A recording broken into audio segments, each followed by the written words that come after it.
Assalamualaikum, welcome to our channel. Sobia Chip Canada Vlogs.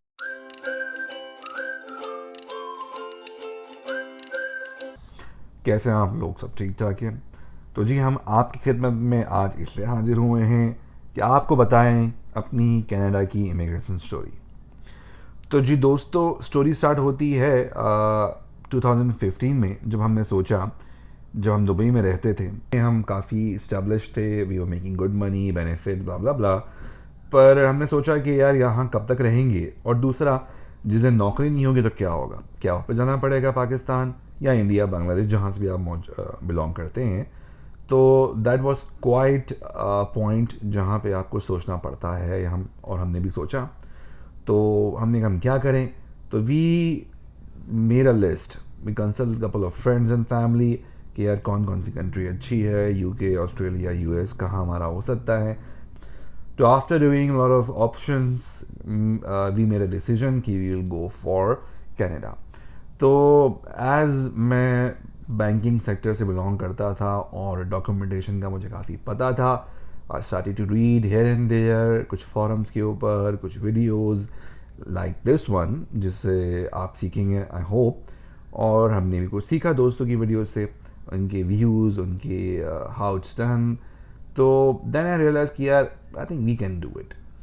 तो मैंने prepare करना start किया and I even went to couple of consultants कि यार कैसे प्रोसेस होता है। तो मुझे बताया गया कि उस वक्त कनाडा की एक्सप्रेस एंट्री स्टार्ट नहीं हुई थी, but later I came to know express entry में क्या होता है। तो सिंपल ये होता है जी, एक बकेट समझें, उस बकेट के अंदर आप अपने पॉइंट्स सबमिट करते हैं। How you make points with your education, आपको एजुकेशन के 10 मिलेंगे, एज होती है, लैंग्वेज होती है, वर्क एक्सपीरियंस, एक्सपीरियंस। आपका कोई फैमिली मेम्बर, ब्रदर, वालदैन वगैरह मौजूद हैं, या आपकी एजुकेशन यहाँ है या आपकी एजुकेशन हाई है। हर चीज़ों के आपके डिफरेंट पॉइंट्स होते हैं। उस ज़माने में शुरू बहुत कम लोग थे, तो we were able to secure a place. तो हुआ जी ऐसे कि हमने कंसल्ट से रिव्यू किया और मैंने देखा ये तो हम खुद कर सकते हैं, एंड हमने अपना प्रिपरेशन स्टार्ट कर दी। तो हमने वैसे कंसल्टेंट से काफ़ी पैसे भी गंवाए हमने, और जो कि पैसे लेके हमारे भाग गया consultant, and basically he was not a consultant. तो always go for authorised legal consultant जो आईआरसीसी से रजिस्टर्ड हो और जिनके पास उनका लाइसेंस हो। मतलब ये आपको मैं समझा दूं, और मैं ये स्ट्रांगली आप लोगों को, जितने भी दोस्त भाई बहन जो भी देख रहा है, कि यार consultant, the word consultant is कि वो आपसे कंसल्टेशन देगा, मतलब कि आपको बताएगा आप एलिजिबल हैं या नहीं, ठीक है, और आपके डॉक्यूमेंट्स करेगा। अब मैं आपको एग्जांपल देता हूँ, मैं let me be a consultant, और आपको बोलता हूँ जी जी मैडम आपका हो जाएगा, जी भाई साहब आपका हो जाएगा, और इतने पैसे देने हैं। अगर मैं आपको बोलूँ आपका नहीं होगा, हाउ विल यू फील? तो जैसे आप सुनते हैं आपका हो जाएगा, जैसे आप सुनते हैं आपका हो जाएगा, आप कहते हो भाई ये बंदा बेहतरीन है। आप अगर जितने आपकी हैसियत थी उतने पैसे आप दे देते हो, आप यहाँ वहाँ से पकड़ के दे देते हो पैसे। फिर वो आपको बोलता है कि अच्छा ये अपनी एजुकेशन की वैल्यूएशन करा लें, अपने आइल्स की प्रिपरेशन कर लें, अपने एक्सपीरियंस लेटर इकट्ठे कर लीजिए। हर चीज़ वो आपको लाइक 95% आपको करनी होती है। आप सारे डॉक्यूमेंट जमा करके देते हैं उसको, एट द एंड वो डॉक्यूमेंट जो है एवेल्यूएट करता है कि यार डॉक्यूमेंट सही है या नहीं है, अप टू रिक्वायरमेंट है, which is not a big deal. आपको ऑनलाइन 10 लोग मिल जाएंगे हेल्प करने वाले, और फिर एक पोर्टल होता है ऑनलाइन, वहाँ आप ये सबमिट कर देता है सारी इन्फॉर्मेशन। अगर आप लकी होते हैं तो आपकी इमिग्रेशन हो जाती है। Let's say after an year वो पीआर या नहीं आती, आप कंसल्टेंट के पास जाते हैं, जी मैंने तो सबमिट कर दिया था लेकिन मेरे का सूट थोड़ी है, और मैं तो फीस ली है कंसल्टेशन की, बात ये होती है। और वो लोग बैठे रहते हैं सालों साल। इसमें क्या होता है जी, आपका साल 2 साल जितना भी वक्त होता है ज़्यादा होता है। मैंने खुद देखा है, मेरे ऐसे दोस्त यार जिनको कंसल्टेंट ने झूठ बोला, या वो कंसल्टेंट उनको नॉलेज नहीं थी, या they didn't put there proper effort, they didn't guide them properly कि भाई आपको अगर जाना है ये रास्ता ABCD है, and you can choose one of these, या आपका नहीं हो सकता। अगर आप लाइक आई सेड, मैं आपको अगर बोल दूँ कि आपका नहीं हो सकता, you will always feel bad. तो ये ज़रूर सोचिएगा। Coming back to our story, जब हमें पता का हमें कंसल्टेंट ने कहा हो सकता है, I went through prepare all the documents, education की इवैल्यूएशन, आइल्स के एग्ज़ाम्स, ये सब कुछ करने के बाद हमने रेडी थे। एक कंसल्टेंट हमें टकराया और उसने कहा हम आपका कर देंगे। मैंने कहा चलो यार, एंड ही अश्योर्ड मी कि यार ये हो जाएगा और ये वो फना वगैरह, ऑल दो आई न्यू एवरीथिंग। मैंने कहा ठीक है यार, इतना पैसा है, मैं क्यों चांस ले रहा हूँ। मैंने उसको पैसे दिए, सारे पैसे दे दिए, और देन आई रियलाइज कि उस बंदे को कुछ नहीं आता। हमारी थिंकिंग बेसिकली ये होती है कि क्योंकि he is in that field, उसको हमसे ज़्यादा पता होगा डेफिनेटली। तो हम इसी चक्कर में, और क्योंकि हम अपनी जॉब्स कर रहे होते हैं, हम अपने उसमें बिजी होते हैं लाइफ में, तो हम एक ऑथराइज्ड बंदे को दे के अपना काम सौंप के और आंखें बंद कर लेते हैं कि अब हमारा काम हो जाएगा। बिल्कुल, तो आपने आंखें नहीं बंद करनी, study by yourself. Study material online बहुत है। अगर आप कनाडा के लिए अप्लाई कर रहे हैं, आपको थोड़ी बहुत इंग्लिश आती होगी, तो इंग्लिश आप ऑनलाइन जाकर थोड़ा टाइम निकाल के कुछ वीडियोस देख लें। इवन की कनाडा की इमिग्रेशन की अपनी वेबसाइट्स हैं, वो पढ़ लें। काफ़ी ऐसे फॉरम्स हैं, एग्जाम्पल canadaVisa.com/forums। ये मेरी की वेबसाइट नहीं है, ये बहुत बड़ा पोर्टल है। And just to tell you कि कनाडा के बहुत बड़े जो दुनिया भर के कंसल्टेंट्स हैं, वहीं से इन्फॉर्मेशन उठाते हैं कि वहाँ। तो जी, when you apply, be sure you are aware of everything, क्या प्रोसेस के लिए जा रहे हैं। मेरी एडवाइस आप सबको ये है कि कंसल्टेंट जो फ्री कंसल्टेशन दे रहे हैं उनके पास जाइए, वो आपको बताते हैं जी ये आपके पॉइंट्स, आप एलिजिबल हैं। आप मुझसे ज़रूर पूछें मैं किस बेस पर एलिजिबल हूँ, कितने पॉइंट्स बनते हैं, कब तक हो जाएगा, जो आपकी फ़ीस है ये किस चीज़ की फ़ीस है, अगर मेरा नहीं होता विद इन ईयर तो कितनी फ़ीस रिफंडेबल है, कितनी नहीं। ये सब लिखवा के बातचीत करके फिर प्रोसेस कीजिए। क्योंकि मैं जानता हूँ नॉट ओनली इन पाकिस्तान और India, all over the world financial लोग इतने परेशान हो चुके हैं फाइनेंशियल अदर क्राइसिस की वजह से कि they are have to take, और they are taking some extra measures to move from Pakistan और these countries. तो be sure कि you are not one of the victims कि जो अपना सब कुछ लगा दें और एंड में उनको कुछ हासिल ना हो।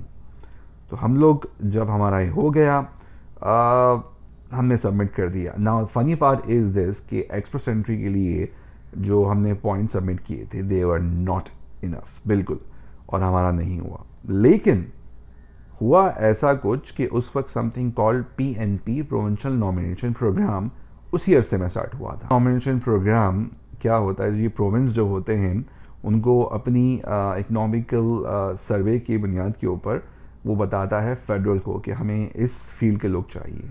तो वो उस फील्ड के जो नॉक के लोग होते हैं उनको इन्विटेशन सेंड कर देते हैं।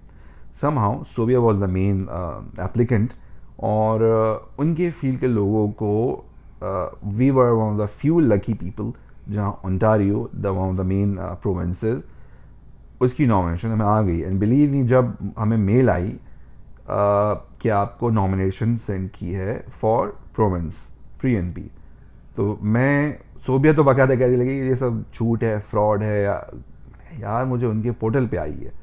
Any how I read through the entire book, बाकायदा उनकी पूरी थी, and I came to know कि हाउ इट वर्क्स। हमने उनके डॉक्यूमेंट्स प्रिपेयर किए, what documents they were asking, उनकी अपनी फीस दी। इट टुक सम टाइम, क्योंकि एक न्यू प्रोसेस था, यू कैन से मंथ्स और year.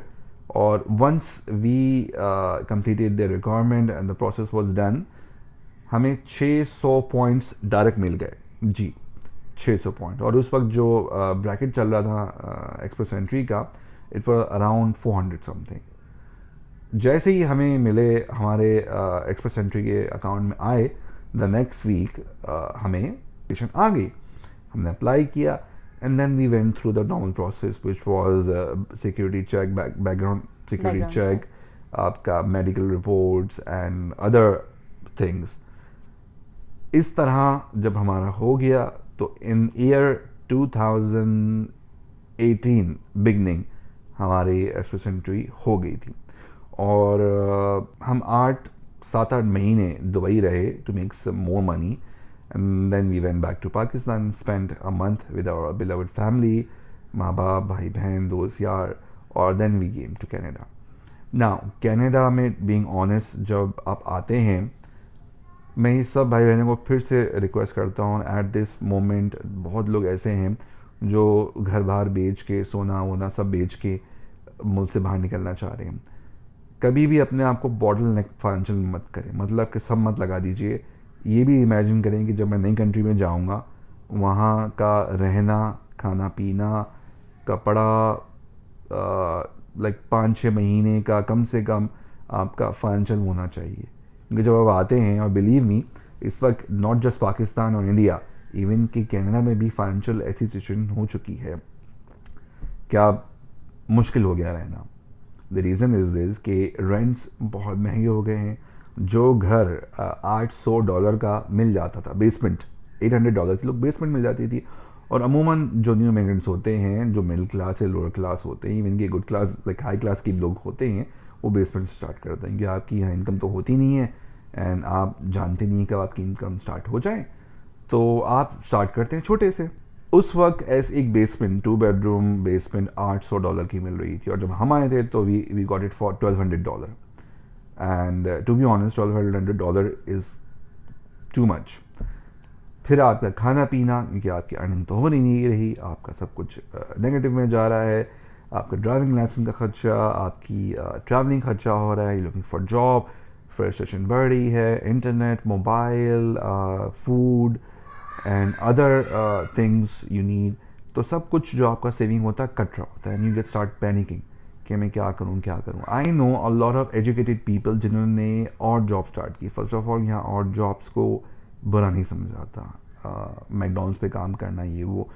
The reason is this कि वहाँ आपको इतनी इज्जत मिलती है, इतनी इखलाक मिलता है, इतने पैसे मिलते हैं कि यू डोंट फील बैड। पर ऐसा नहीं है कि आपको वही जॉब करनी है। In the beginning, don't waste your day. Survival job, these are Survival called job. Survival jobs, बिल्कुल। क्योंकि ये आपको पे करती हैं 15.75 या जो भी प्रोविंस की मिनिमम बेसिक वेज होती है $15 एवरेज, वो आपको मिलती है इन सारी जॉब्स करके। बिल्कुल। तो अब आप ये हिसाब लगाएं कि बेसिकली आप जब इस प्रोसेस में हैं, जब आप अप्लाई भी कर रहे हैं और ढूंढ भी रहे हैं, चीज़ें देख भी रहे हैं कनाडा के बारे में, ऐसी वीडियोस भी देख रहे हैं, तो आप उसमें रिसर्च करें कि रेंटल कितना चल रहा है, अकोमोडेशन आपको, आपकी जो कंपनीज़ हैं वो किस एरियाज़ में, किस प्रोविंस में लोकेटेड हैं, और आपको किस सिटी में जाना है, किस सिटी के आसपास आपको जॉब मतलब घर अकोमोडेशन ढूंढनी है। तो इन सारे टॉपिक्स पे हम वीडियोस बनाएंगे आहिस्ता आहिस्ता। तो काइंडली हमें कमेंट में ज़रूर बताइए कि आप किस बारे में देखना चाहते हैं, अकोमोडेशन कहाँ से ढूंढनी है, मतलब जॉब सर्च कैसे करनी है। बीइंग ऑनेस्ट, मैं काफ़ी दिन से, जैसे आप भाई वहाँ परेशान हैं, हम भी देखते हैं यार कि न्यूज़ आ रही हुई थी कि फ़लाँ शख्स अपना सब कुछ बेच बाच के आया और यहाँ फाइनेंशियली इतना स्ट्रगल कर रहा है कि रेंट ही इतने महंगे। एग्जांपल देता हूँ कि एक मियाँ बीवी आते हैं 2 बच्चों के साथ, ठीक है, and they don't have much, और जो बेगम हैं वो उनकी घर पे हैं क्योंकि बच्चों को संभालना है, बच्चे इतने छोटे हैं, डे केयर महंगा है, किसी और के साथ छोड़ नहीं सकते, घर पे बच्चे छोड़ना इलीगल है अगर बच्चे बहुत छोटे हैं। तो मियाँ साहब जॉब पे निकल गए, अंदर मियाँ जो हस्बैंड हैं वो इतना कमा नहीं पा रहे कि सर्वाइव कर सकें। Now put your self in those shoes कि हाउ विल यू सर्वाइव। मैं ये नहीं कह रहा कि आना मुश्किल है, पर आई मीन नहीं आ सकते या मत आइए, वो ज़रूर सारी आइए, प्लानिंग करें, वो सारी ज़रूर, करके बिल्कुल आएं। ज़रूर आइए। हम लोग भी आए हैं, सिर्फ ये बताना है कि वी सी के things are getting a little more tougher, और जो हमने गलतियाँ की थी वो आप ना करें। I hope, I wish, I pray for you guys जो ये मूवी वीडियो देख रहे हैं कि यार उनको कोई ऐसी मुसीबत ना आए कि जिसके अंदर वो बहुत परेशान हो जाए। And I wish you all the best and I hope something comes better for your life. Take care. Like and subscribe to our channel, और ये वीडियो शेयर करें। अगर आपके कोई फ्रेंड्स और फैमिली मेम्बर्स को हेल्प कर सके ये वीडियो, तो लाजमी शेयर करें, और keep watching. Keep helping others and Allah will help you. Take care. Assalamu alaikum. Bye. Bye. बंद हो चुकी है लो बैटरी पे, कब? पता